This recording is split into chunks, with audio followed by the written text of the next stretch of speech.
The sun had barely climbed over the ridges when the train's iron whistle split the air, sharp and lonely. Its smoke curled like a ghost above the town of Stillwater, drifting across a sky pale as unwashed linen. Dust swirled up with each hoofbeat. Every wheel creaked, and the townsfolk gathered as though called by some old ritual. The spectacle of arrivals, the unveiling of fates carried westward by steel and steam. And there, among crates of freight and voices risen in chatter, stood Clara Mayfield. Her hands clutched the frayed ribbon at her collar, knuckles white against her faded blue dress. She had come so far with her hope folded neat as a letter in her satchel. But hope is fragile, and sometimes it shatters before it's even touched. Across the platform, Rufus Bragg waddled forward, his bulk swaying, hat pressed low, mouth curled in the shape of disdain. A rancher of wealth, accustomed to buying what he wanted, he looked at Clara as though she were a horse too thin for pasture. "She'll never do," he said, his voice carrying like a lash. "Look at her, plain as a fence post. I ordered a wife fit for a ranch, not a scrap blown off the prairie." The words hit harder than any hand. Clara stood silent, heat stinging her face though the morning was cool. A ripple moved through the crowd, a woman's titter behind her glove, a man's chuckle under his breath. It was a feast of humiliation, and they fed on it gladly. Rufus turned his back, spat in the dust, and lumbered away as if discarding a broken tool. Clara's throat ached with the weight of unshed tears, but pride is a stubborn thread.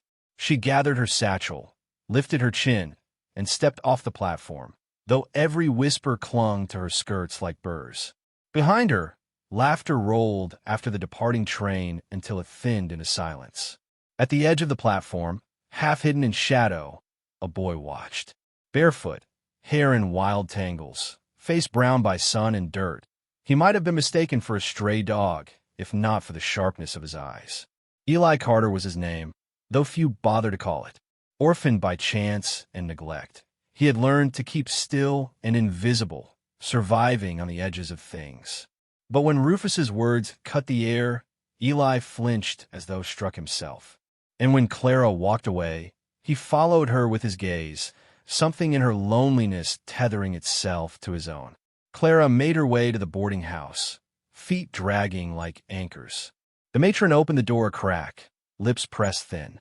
"No rooms," she said before Clara could speak. "We don't house women without ties." Brings questions. The door shut with a sound final as a coffin lid. By evening, the streets glowed with lamplight, but no door opened for her. She sat on the church steps, skirts bunched beneath her, hands tucked for warmth. Hunger gnawed at her ribs, but sharper still was the ache of being unwanted. The town hummed around her, music leaking from the saloon, laughter spilling from porches, but she was an island none dared approach. Except the boy. Eli appeared from the shadows with the stealth of someone used to being unseen. In his hand, he carried a hunk of stale bread, rough-edged and small, but he held it out as though it were treasure. "You can have it," he murmured, voice hoarse. Clara hesitated, pride warring with hunger. But when she looked into his eyes, those wide, solemn eyes that seemed older than his 9 years, her hand lifted, trembling, and she took it. They ate in silence, the bread dry, but strangely holy, a communion between castaways. "You can sit by me," Eli whispered after a while. "Ain't nobody else wants me neither." Something in her chest shifted at that. She had expected pity, scorn, perhaps charity from a preacher's wife. Not this, a boy with nothing, offering her the small dignity of belonging. She said nothing, but she stayed, and together they watched the lanterns in the windows across town, tiny fires she could not reach. Days folded into one another. Clara found scraps of work, washing laundry for pennies, mending shirts until her eyes burned. She carried herself with quiet endurance, though whispers chased her wherever she went. Women crossed streets to avoid her. Men leered or spat. Cursed, they said. Rejected. Children mocked, until Eli, fierce as a cornered pup, hurled a rock at one boy twice his size. He was beaten for it, left with a split lip and dirt in his teeth. Clara found him afterward, crouched behind the stables, wiping blood from his mouth with his sleeve. Without speaking, she knelt and pressed her handkerchief to his lip. His eyes darted up, startled at the tenderness, but he didn't pull away. For the first time since the train, Clara's touch reached outward, not to defend, but to soothe. Something new flickered between them, unspoken, fragile, like a candle flame in the wind. The town noticed. "She's turning that orphan wild," muttered the blacksmith's wife. "Mark my words, he'll be ruined." The words found Eli's ears, and he carried them like stones in his pockets.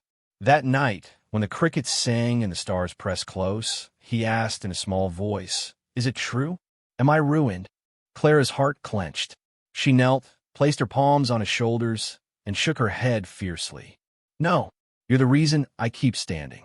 The boy blinked, startled by the fierceness in her voice.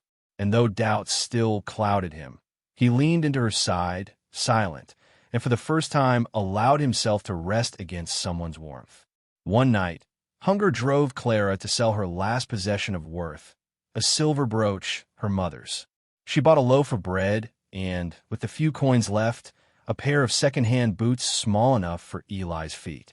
She handed them to him without ceremony. His eyes widened, bright with a joy he tried to hide. But when he noticed her blistered feet in worn shoes, the joy dimmed. Later, when she slept curled on the church steps, Eli slipped the boots beside her and whispered, "You need him more." His sacrifice cut her deeper than hunger ever could. By week's end, their bond had become the talk of Stillwater. To the town, Clara was not just a rejected bride now, but a danger, binding herself to a boy who should have remained untethered. To Clara, however, Eli was no stray. He was the only soul who had not turned her away. That night, as lanterns guttered and the town settled into silence, Clara sat with Eli on the edge of the prairie. The horizon stretched endless, black velvet stitched with stars. The boy's hand found hers, small and insistent, and she didn't pull away. "Maybe tomorrow," she whispered, her voice breaking like fragile glass, "I'll find where I belong." Eli turned his face up to hers, eyes shining with something fierce, something older than his years. "You belong with me," he said. The words struck her still. The night pressed close, the wind hushed, and Clara realized with a jolt that she was no longer wandering alone. The world had cast them both aside, but in each other's shadow, something like a home was beginning. Morning spilled across Stillwater in a pale wash of light, and with it came the sound of laundry flapping on lines, boots scuffing dust, wagons creaking along Main Street. Clara Mayfield carried her bundle of washing with tired arms, the scent of lye and soap clinging to her skin.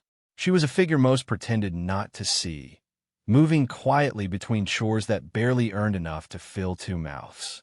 Yet beside her trotted Eli Carter, his bare feet kicking at stones, his voice humming snatches of tunes he'd half forgotten. Well, he grinned up at her, missing a tooth but radiant with mischief. Clara's lips tugged towards something she hadn't felt in weeks, a smile unbidden, thin but real. Still, every kindness was shadowed by whispers. Women at the pump lowered their voices when Clara passed. Men outside the saloon nudged each other, speaking of her as if she were a stain that wouldn't scrub clean. Eli heard more than she wished. Once, outside the mercantile, a ranch hand sneered loud enough for all to hear. "That boy don't know it, but she's no mother, just a stray latch-in onto strays." The laughter stung worse than cold iron, and Clara's fingers twitched as though she might reach for Eli's hand. But the boy walked stiff-backed, jaw tight, until they were out of sight. Then he stopped and asked in a voice barely stronger than the wind, "Is it true? Am I just a stray?"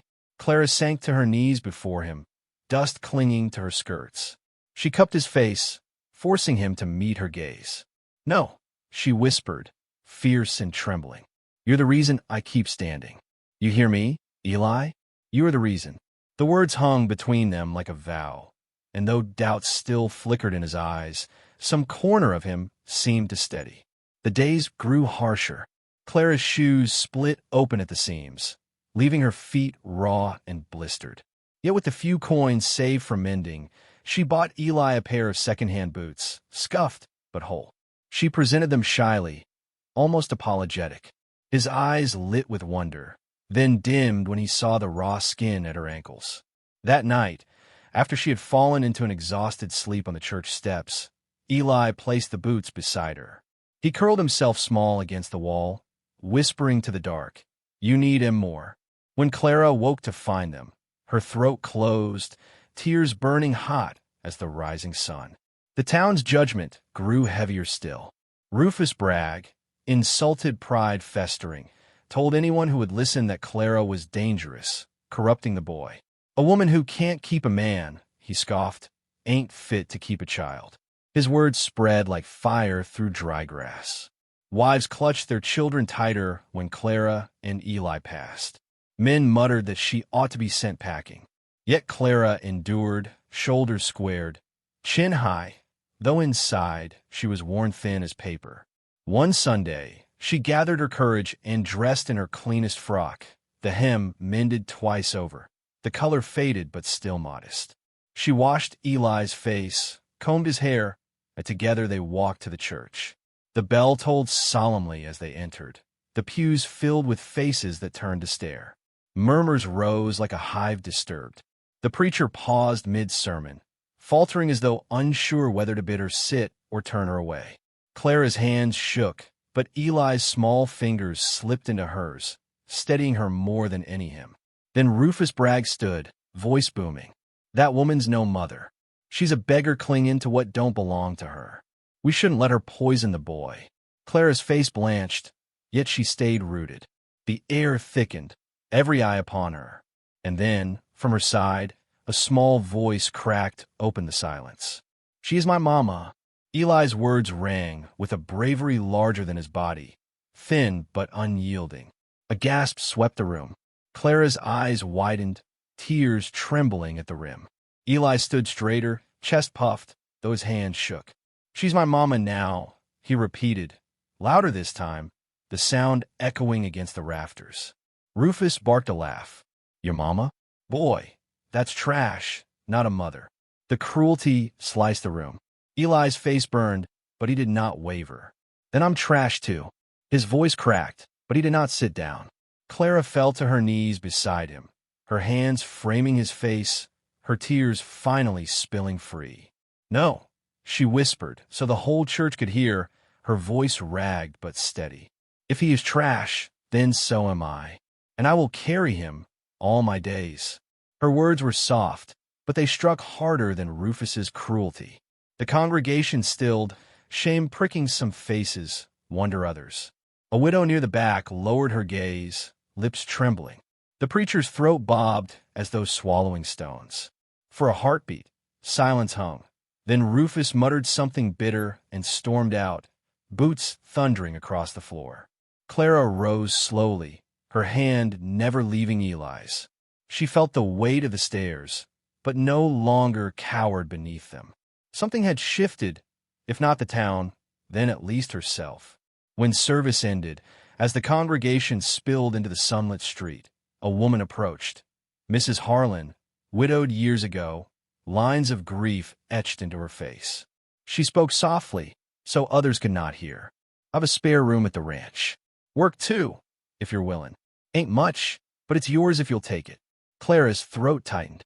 She could only nod, gratitude flooding her like spring water. Beside her, Eli grinned, his small hand gripping hers tighter. For the first time, Clara saw not exile, but possibility. That evening, as they walked toward the horizon where the prairie met the sky, the town's whispers still followed, but Clara's back was straighter. Eli swung their joined hands, humming again, lightness in his step.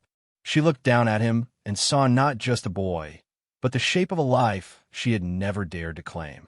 And yet, in the quiet between his hums, Clara felt the unease linger.